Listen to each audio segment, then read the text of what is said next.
Hello, welcome you all in science class. We are starting with chapter number 2, that is components of food. This is the first part of your chapter, first video. So here goes, what are these components? Well, we have a habit of eating variety of food because our taste buds do not like same kind of food every day.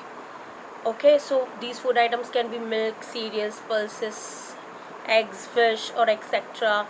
We like to eat sweet items, sometimes we like to eat salty, sometimes sour, or our food includes different varieties. Now, but what do these different varieties food have in them? Why should we be eating always different kind of food? And what will happen if our meal is only consist of simple food? Say every day you are eating only dal and chawal, what will happen? Well, you will not get components which are essential for your body. The food we eat is made up of more than one ingredient. Fine, we sometimes eat dal has salt, it has water, it has different spices, it has tomato, sometimes it has different vegetables sometimes. So where which we get from plants and animals. Of course, these food items we are getting from plants and animals, these ingredients to make the food. Now these ingredients contain different components and that are needed by our body, and these components are called nutrients. So why are these nutrients which are present inside the food items are needed by our body? A substance that provide nourishment essential for the maintenance of life and for growth, and so to live a healthy life and to grow properly and have development and everything. So we get all these nutrients and essential items from the food we eat. Moving on, what are the major nutrients of the food from the food we get? We get carbohydrates, fats, proteins, minerals, vitamins, water, and roughage or dietary fibers. So we get all the nutrients mentioned here from our food. Again, I am repeating for you: carbohydrates, fats, proteins, minerals, vitamins, roughage, and water. Roughage are also known as dietary fibers. So these can be classified into different food groups. Fats and carbohydrates provides us energy, so they come into energy giving food. Proteins are body building foods, helps in growth and development.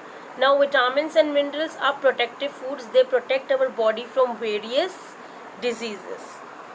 Moving on, we are first discussing carbohydrates. So carbohydrates are the chemical substance which contains carbon, hydrogen and oxygen.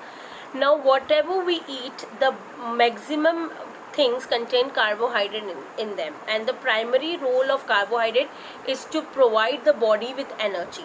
And for the brain and nervous system, carbohydrates are preferred as a fuel source. They provide us with fuel to work for brain and nervous system.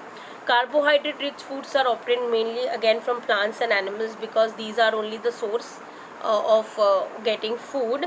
Carbohydrate foods are also known as energy giving foods. Already we have discussed that they are known as energy giving food.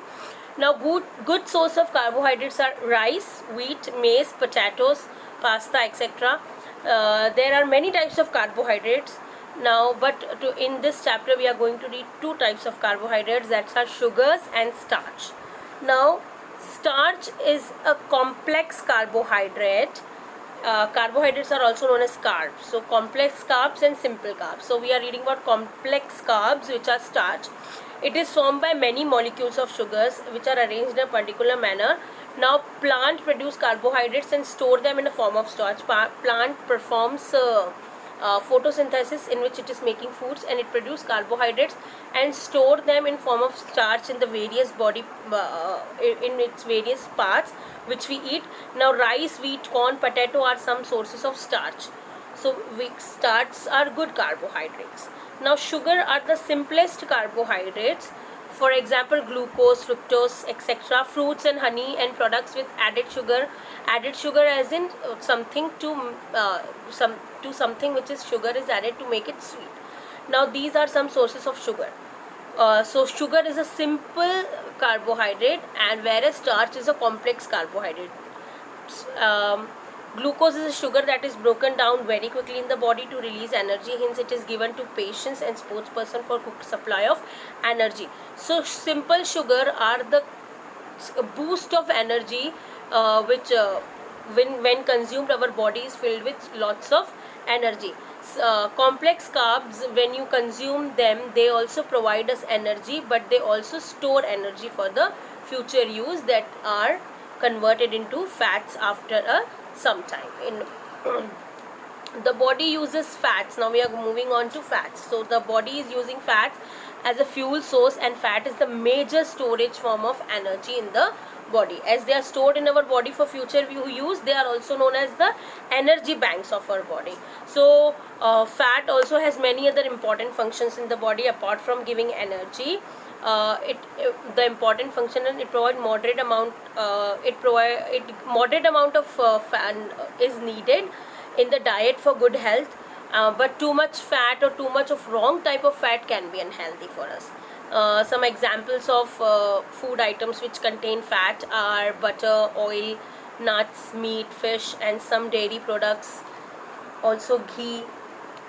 So when we eat more carbohydrates, as I told you in the previous slide, when we eat more carbohydrates than our body requirement, they are converted into fats. Now these fats are stored under the skin and around various organs like eyes and liver, hearts and kidneys.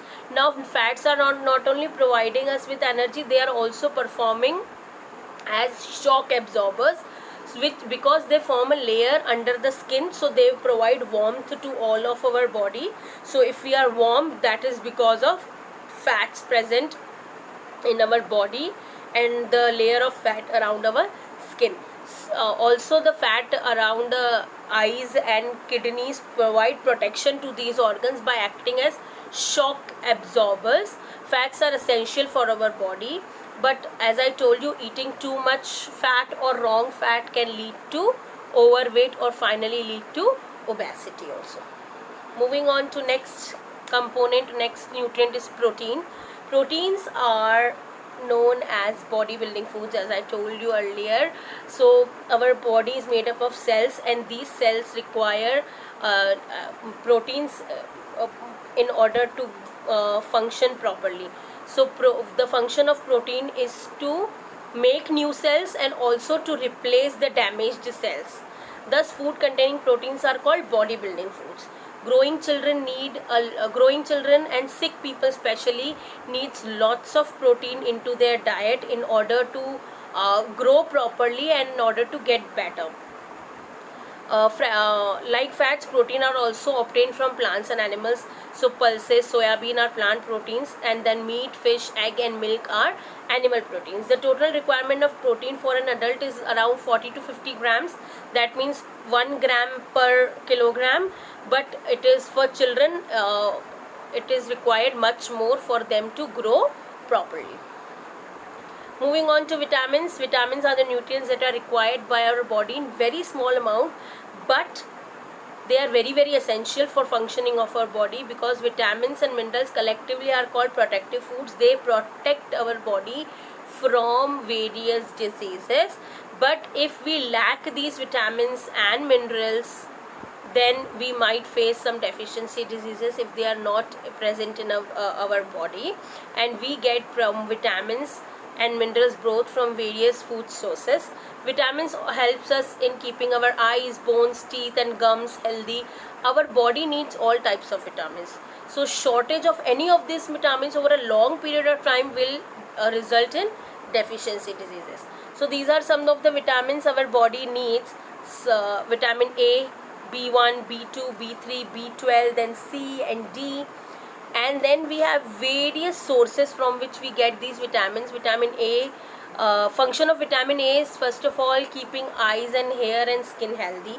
Now B1 does what it does, it proper function of digestive system and nervous system. B2 keeping skin and mouth healthy. B3 helps in keeping skin, nervous and digestive system healthy. B12 helps in formation of blood and proper growth. C, keeping gums and joints healthy and building resistance to infections. Vitamin D is required for building strong bones and teeth. And vitamin K is required for the clotting of blood. Now these vitamins are important for our body. They are very very essential in order for the proper functioning of the body. Lack of any of this is going to disturb the function of our body, and which leads to various deficiency diseases. Moving on, we have minerals. Again, minerals are also the protective foods, and they are also required by our body in small amount, and are very very essential for the proper functioning. Their deficiency in diet also leads to deficiency diseases again. So what are these different minerals? Iron, calcium, phosphorus, potassium, iodine, and sodium. So what is the function of iron? Iron helps in formation of hemoglobin. Calcium helps in strengthening bones and teeth. Phosphorus helps in building strong bones and teeth. Then potassium requires for general growth and keeping the body healthy. Iodine controls the functioning of thyroid gland. Sodium required for proper functioning of the nervous system. Fluorine helps in keeping teeth and bones healthy. So every kind of mineral and every kind of vitamin has its own function to carry out. Thus they are required in our body. Though they are required in small amount, but they are very very essential. Moving on, dietary fibers known as roughage or bulk, which includes parts of plant food. Your body cannot digest and absorb these fibers, but what is the main function? It passes relatively intact through your stomach, small intestine, and colon, and out of your body. That means whatever the waste after you have consumed food, and after body has absorbed all its nutrients, there is still some amount of waste left into the food, which needs to be thrown out of the body, and that is the work of water and dietary fibers, that is roughage. And this fiber adds bulk to that wastage and helps in moving out of the body. Roughage is probably best known for its ability to prevent or relieve constipation into body. So other health benefits are also there of the fibers, such as helping to maintain healthy weight and lowering the risk of diabetes or heart diseases or some type of cancer also. So fibers are equally important in our body as other nutrients. Well, what are the most essential nutrient? Because 75% of an infant body, that a little child's body, and 60% of an adult body is nothing but water, and water helps out in various functions. It helps out throwing waste from our body in form of urine or sweat. So if your body is sweating, that means it is throwing out the waste of your body in liquid form. Also, this sweat helps keeping the balance of our body. This water keeps us cool in summertime. So water inside our body is very very essential. In addition, we add water to most cooked foods also in order to fulfill the requirement of the water of the body. So we get water from water we drink, we get water from milk, and other juices we have, like fruit juices or any other flavored juices you get water from those. So various functions of water are it is essential for the transport and digestion of food material, excretes weights, that means pushes out weights of your body, maintain the body temperature. Of course, it helps in maintaining temperature in any condition, acts as a solvent in various reactions in the body.